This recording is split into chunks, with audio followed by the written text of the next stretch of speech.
Les Indiens d'Amérique étaient-ils déjà musulmans avant l'arrivée des colons? Qui donc veut effacer l'histoire de l'islam en Amérique?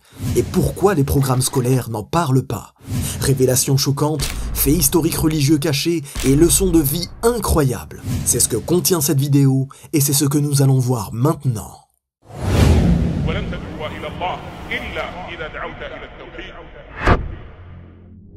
Celui qui n'a pas de passé n'a pas de présent ni de futur. Tout le monde le sait, les populations autochtones des actuels États-Unis sont les Indiens d'Amérique.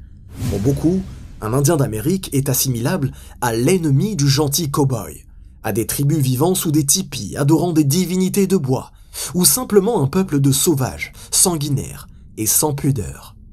Très clairement, les vraies populations autochtones d'Amérique ont subi un génocide horrible et sans précédent. Mais vous ne connaissez sûrement pas la raison qui motiva la haine des premiers colons. Une haine qui conduit à un génocide atroce dont certains historiens estiment le nombre de morts à 12 millions de personnes. Une haine contre l'islam et contre le tawhid.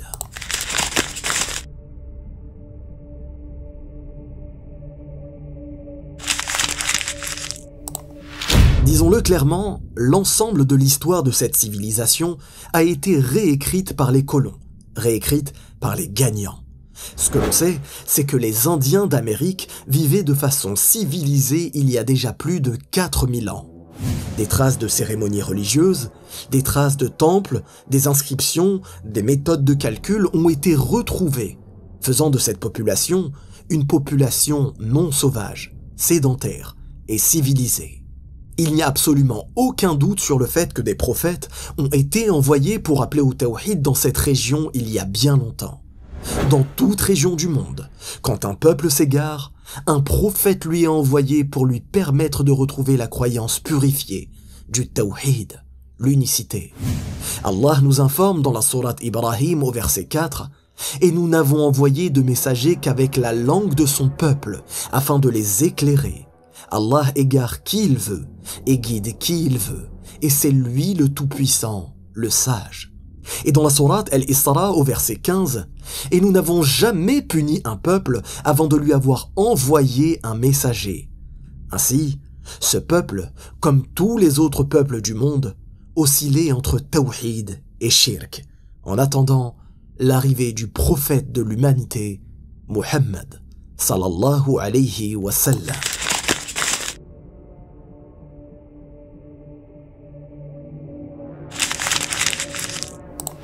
Tout d'abord, non, Christophe Colomb n'a pas découvert l'Amérique. Et écoutez bien ce qui va suivre.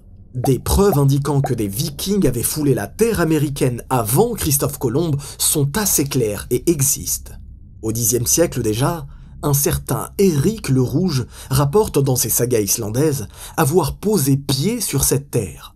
Plus étonnant encore, une bague datant de cette époque fut retrouvée en Scandinavie. Cette bague a pour particularité de comporter l'inscription « Lillah » pour Allah, écrit en arabe en écriture koufi, c'est-à-dire de Koufa. À ce stade, impossible de prouver que des musulmans se trouvaient déjà en Amérique. Mais cette bague est évocatrice de la puissance maritime des musulmans à cette époque. Et vous verrez que les preuves qui vont suivre sont indiscutables et prouvent la présence de musulmans avant l'arrivée de Christophe Colomb, et même avant l'arrivée des Vikings.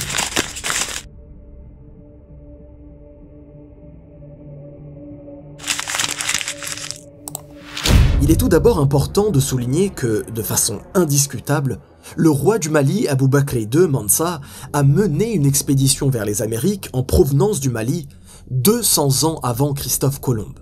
Mais, tout comme les Vikings, leur objectif n'était pas de coloniser de façon sanguinaire. Il s'agissait plutôt de commerce, de découverte ou d'échange. Il s'agissait aussi d'appel à la religion de l'unicité, l'islam. L'université de Seattle a étudié ce sujet en profondeur et rapporte ce qui va suivre. De multiples sources de preuves suggèrent que les musulmans d'Espagne et d'Afrique de l'Ouest sont arrivés en Amérique au moins 5 siècles avant Christophe Colomb. El-Sharif El-Idrissi, un géographe arabe, rapporte le voyage d'un groupe de marins nord-africains qui atteignirent les Amériques.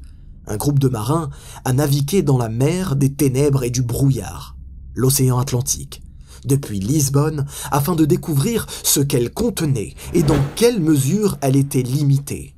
Ils étaient un groupe de 8. Ils ont pris un bateau chargé de fournitures pour durer des mois. Ils naviguèrent pendant 11 jours, jusqu'à atteindre des eaux turbulentes avec de grosses vagues et peu de lumière. Pensant qu'ils allaient périr, ils tournèrent leur bateau vers le sud et voyagèrent pendant 20 jours. Ils atteignirent finalement une île peuplée de gens et cultures, mais ils ont été capturés et enchaînés pendant 3 jours. Le 4e jour, un traducteur est venu parlant la langue arabe. Il traduisit pour le roi et les interrogea sur leur mission. Ils l'ont renseigné sur eux-mêmes, puis ont été renvoyés dans leurs cellules. Lorsque le vent d'ouest a commencé à souffler, ils ont été mis dans une pirogue, les yeux bandés, et ramenés à la terre après 3 jours de navigation. Ils furent laissés sur le rivage, les mains liées derrière le dos. Le lendemain, une autre tribu apparut pour les libérer et les informer qu'il y avait entre eux et les terres un voyage de 2 mois. Ce rapport historique suggère non seulement des contacts entre les marins musulmans et les peuples autochtones des Amériques, mais décrit également des voyages entre les îles, peut-être la chaîne des Bahamas ou des Petites Antilles, montrant l'échange interaméricain de culture islamique et la langue arabe. Les insulaires avaient acquis la capacité de parler arabe, une langue qui ne peut être maîtrisée par un seul contact, ce qui suggère que les marchands ou aventuriers musulmans arabophones devaient avoir régulièrement rendu visite aux locaux, ou que ces derniers avaient vécu en territoire musulman. C'est donc avant le Xe siècle déjà que les musulmans se trouvaient en terre d'Amérique. Comment cette religion a été diffusée dans cette contrée? Eh bien, par le commerce, le bon comportement et l'appel au tawhid.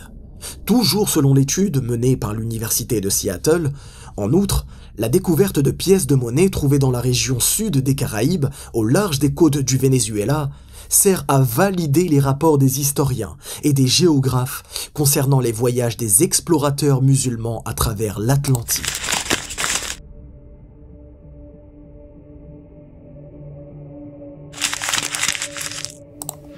Le 12 octobre 1492, Christophe Colomb débarqua sur la petite île de Guanahani, aux Bahamas. L'île était appelée Guanahani par les indigènes, mais a été renommée par San Salvador. Guanahani est dérivé du mandingue et du mot arabe modifié Guana, Ikhwana, signifie frère, et Hani est un nom arabe, ce qui nous donne les frères Hani. Alan Mikhail, professeur de l'histoire de la famille à l'université Yale, rapporte un certain Hernán Cortés a affirmé voir plus de 400 mosquées dans le territoire aujourd'hui appelé le Mexique.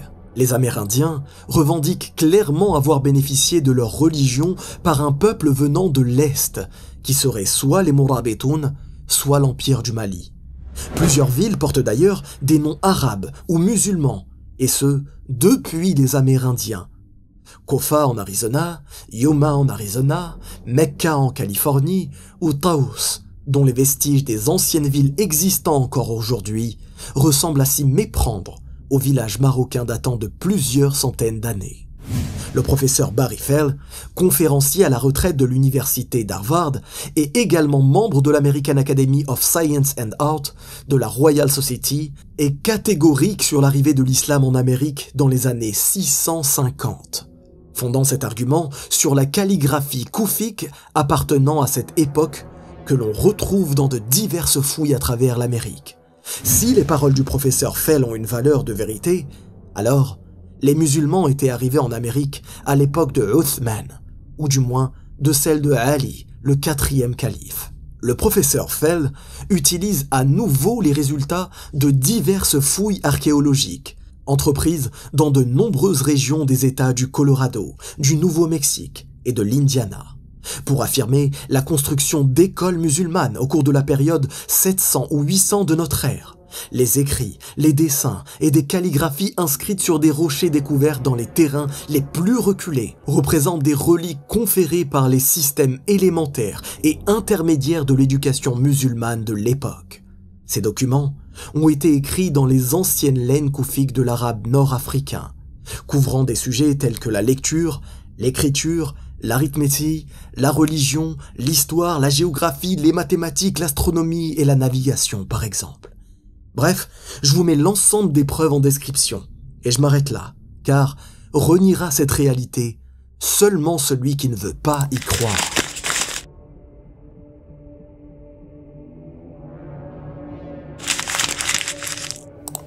« 150 ans avant Christophe Colomb, un franciscain a fait le voyage du Maroc vers les Caraïbes, et il a écrit un livre à ce sujet, des rencontres qu'il y avait fait, un livre nommé « Le livre de la découverte ». Christophe Colomb prit connaissance de ce livre et à l'issue de sa lecture proposa un projet machiavélique, le projet d'aller soi-disant découvrir une nouvelle voie maritime. Il proposa une part de l'or qui serait éventuellement découverte au roi catholique. Tous refusèrent jusqu'à ce que Christophe Colomb accepte de leur partager les preuves, les éléments en sa possession prouvant l'existence de précédentes expéditions. Le contexte historique de l'époque, la Reconquista, l'Inquisition, la haine contre les musulmans, fit que les rois catholiques refusèrent de communiquer sur le fait que les musulmans avaient déjà foulé la terre américaine et partagé leurs croyances auprès des populations locales. Ainsi a débuté la falsification de l'histoire des Amérindiens, les Indiens d'Amérique. Encore une fois, Allen Michael, professeur de l'histoire de la famille à l'université de Yale, rapporte lui-même que Christophe Colomb est né dans un état d'esprit anti-islamique de croisade. Christophe Colomb voulait s'emparer de l'or présent en Amérique, constaté dans les ouvrages du roi Mansa du Mali, mais aussi reprendre la Palestine aux musulmans. Tel était son objectif, un objectif clairement anti-islam et politique. Voici donc la vérité absolue que tout historien reconnaît. Et malgré tout, en 2024, il est encore courant d'observer dans de nombreux pays l'enseignement de la croyance selon laquelle Christophe Colomb a découvert l'Amérique. Mais vous allez comprendre dans un instant la raison réelle de maintenir cette croyance dans l'éducation des plus jeunes.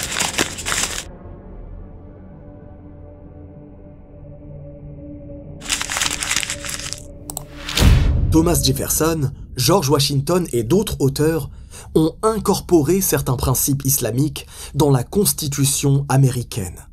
L'idée de liberté religieuse, de shura, prise de décision par consensus, ainsi que d'autres droits légaux, ont été formulés dans la charte de Médine par le prophète Mohammed sallallahu alayhi wa sallam. À l'époque de la Révolution américaine, de nombreux penseurs européens incorporaient les principes de la charte de Médine dans leurs écrits. En vertu du pacte conclu entre Mohammed et les habitants de Médine, les non-musulmans étaient traités avec respect et compréhension. Ils étaient protégés et autorisés à vivre conformément à leurs propres lois et coutumes. La présence musulmane au début de l'Amérique et son impact durable sont ignorés dans l'histoire des États-Unis. Le rôle des musulmans dans la découverte de l'Amérique est rarement exploré. De nombreux esclaves arrivés en Amérique ont été transportés en Amérique du Sud. Ceux qui ont été amenés dans les colonies américaines ont été pour la plupart rapidement convertis au christianisme. Il reste très peu de vestiges de l'islam de cette période, et ceci est voulu, à l'exception de portions du Coran apparemment transcrites de mémoire, des récits personnels transmis de personne à personne et des objets archéologiques, notamment des lettres, des livres, des récits, des manuscrits. L'omission de la réalité et le manque d'informations semblent avoir été délibérés, tout comme l'histoire des Afro-Américains, des Amérindiens et de nombreux autres groupes d'immigrants. La contribution musulmane à l'Amérique est également indisponible. James W. Loewen affirme « Les manuels d'histoire américains promeuvent la conviction que les développements les plus importants de l'histoire mondiale remontent à l'Europe. Accorder trop d'importance et de potentiel aux Africains, aux musulmans ou à tout événement précolombien pourrait ébranler les sensibilités européennes et américaines. Comme le dit Samuel Morb, la possibilité d'une découverte africaine de l'Amérique n'a jamais été tentante pour les historiens américains. Les enseignants et les programmes qui présentent l'histoire africaine et les Afro-Américains sous un jour positif sont souvent condamnés pour leur orientation.